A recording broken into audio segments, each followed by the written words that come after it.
Here's a bullshit phrase I hear a lot lately. Oh, we live in a post-truth world now. Isn't it awful? First question. When were we living in a truth world? When we wrote the Bible? When we wrote the Quran? When people believed in fairies, leprechauns, evil spirits, demon possession, all that jazz? Second question. Is it really awful? Isn't it sometimes pretty fucking convenient? Like if a girl with big tits says, hey, I'm going to suck your dick, but only if you're a vegan. Odds are you're going to tell her you're a vegan, even if you ate a whole pig for breakfast and the sounds of his squeals still echo in your ears. That might be a weird analogy. But the point is, the people of all stripes lie when it suits their needs. And groups of people validate each other's lies when there's an advantage to doing so. Happens all the time. We lie to score political points, like when the liberals got all bent out of shape when Trump called himself a nationalist. Nationalist? That's halfway to white nationalist. We've got him now. Everyone knows that's dishonest, but no one cares.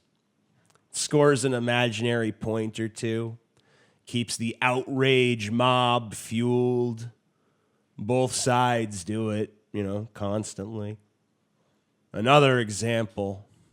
The Trump-tards pretending Acosta assaulted this White House intern because his hand brushed against her arm. Total bullshit. Everyone knows it. But it's fun to pretend. If this now qualifies as assault, then tapping someone on the shoulder is probably attempted murder. Our motives aren't always bad, though. Sometimes a whole group of people lie out of kindness. Like if a retarded girl comes out and plays the piano for a big group of people, even if she just comes out and slams her face and hands on the keys haphazardly, producing a cacophony of unappealing noise, at the end, everyone's going to clap. Yay, that was so good. That was so good. No one wants to be the asshole that tells the little retard girl that she plays piano about as well as she keeps the spittle from running down her face. We lie on a personal level. We lie as groups. We lie to ourselves. We lie. We've always lied. It's not new. It's not special. We're not currently lying in ways any more remarkable than the ways we always have. There have been no big breakthroughs in lie technology or technique. So we don't live in a post-truth world. We live in the same pre-truth world we always have. And if you think we live in a post-truth world, please direct me to the period of time when things were honest and people were forthright and there was widespread consensus about reality. I'll wait. Another thing I'm tired of hearing about is civility. Every time someone on either side of the political aisle crosses some supposed moral line, we the people have to listen to a whole lot of gibbering fucking nonsense about civility. Whatever happened to civility? Let me tell you what happened to civility. Nothing. It's right where it always was, on the back burner as a last resort when all else has failed. You know who talks about civility? Losers. You never hear the winner talking about how now is the time for civility. It's always the desperate plea of some stomped on and defeated cunt whose attempts at gaining the upper hand all failed.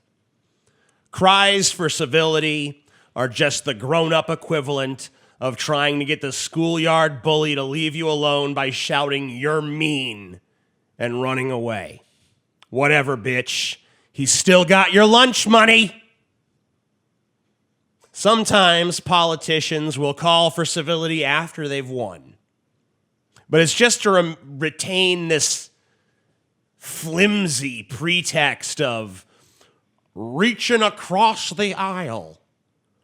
For some reason, even though everyone hates each other and no one wants to compromise on shit, our pussies still get wet when we see our elected officials rattle off a few empty words about how they're going to work with the other side to really get things done.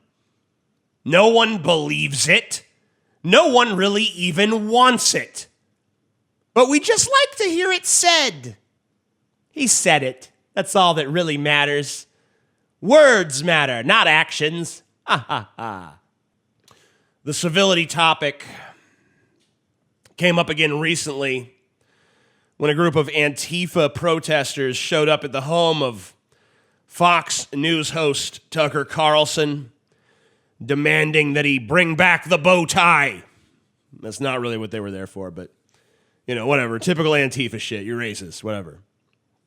I guess one of them started kicking his door in, causing his wife, who was the only one home, to hide in the pantry and start calling 911. She thinks, this is a potential home invasion. Now, most in the media had the normal reaction to this. Even people who hate Tucker Carlson and think he's a scum-sucking chode are saying what is expected of them. I don't agree with Tucker Carlson, but it's always wrong when violence happens, blah, blah, blah, blah, blah, blah, blah. The one person of any note that had a slightly different opinion was Vox co-founder Matthew Yglesias, who said on Twitter, "I think the idea behind terrorizing his family, like it or not as a strategy, is to make them feel some of the fear that the victims of MAGA-inspired violence feel, thanks to the nonstop racial incitement coming from Tucker and Trump, etc." Typical bleeding heart shit. I can't even care about Tucker Carlson because I'm too busy caring about the poor, oppressed minorities. What a fucking saint. Goes on to say, I agree that this is probably not tactically sound, but if your instinct is to empathize with the fear of the Carlson family rather than with the fear of his victims, then you should take a moment to reflect on why that is. So someone asks him at that point, can you empathize with both? And he says, I honestly cannot empathize with Tucker Carlson's wife at all.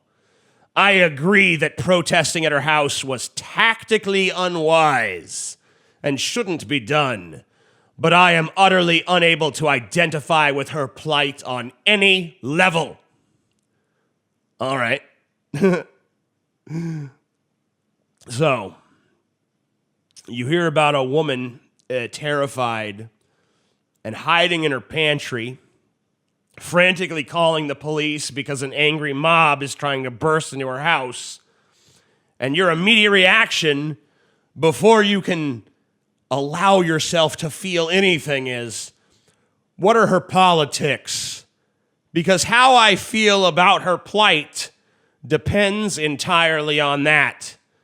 Is she married to a guy who says things I don't like? She is? Well, fuck her then.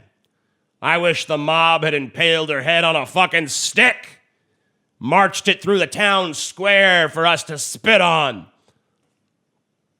You know what? I'm going to be honest with you guys. Be honest. Even though I don't really like Matthew Iglesias at all, and even though I think that what he said was fucked up, and even though I do personally think that it's fucking weird and stupid and regressive and wrong to base your empathy on politics instead of human decency, I like the fact that he didn't say what social pressures told him to say. I like the fact that he was honest. I like the fact that he didn't fake empathy for Tucker and his family just because decorum called for it. I liked the fact that he said, fuck civility. I don't like this prick, and I think it's funny when bad shit happens to him. Because I'm sick of dishonesty in our discourse. As I said earlier in this video, everyone being completely full of shit is nothing new. But that just means we've all had plenty of time to be sick of it. And I look around at most of you, and I don't see you being sick of it. I see you all joining outrage mobs meant to keep people's thoughts and feelings in line, meant to make sure everyone thinks and feels the right way about everything. And I'm here to tell you, stop it. It's repugnant and you're fucking stupid. And if you want to know how I feel about the mob at Tucker's house, I don't have many feelings about it. I do have some thoughts. I tend to prefer thoughts to feelings. There are lines that should not be crossed, not for moral reasons or reasons of decorum, but simply because they're not in the interest of anyone. A world where it becomes permissible to assault one another and even one another's families over matters of opinion is undesirable, because in that world, anyone bold enough to speak their mind is under threat. And so it becomes a world of cowardice and deceit, where people go along with the will of the mob so that they don't find themselves at the wrong end of the pitchforks. To some extent, this already describes our world. And I think to some extent, people like Tucker Carlson, and to a lesser extent, people like me, expect that we do live in a world where violence can happen to us for what we say. And not only to us, but to those we love. When I burned the Quran, I knew that a crazy jihadist might one day arrive at my doorstep to make me pay the ultimate price for my transgressions against Islam.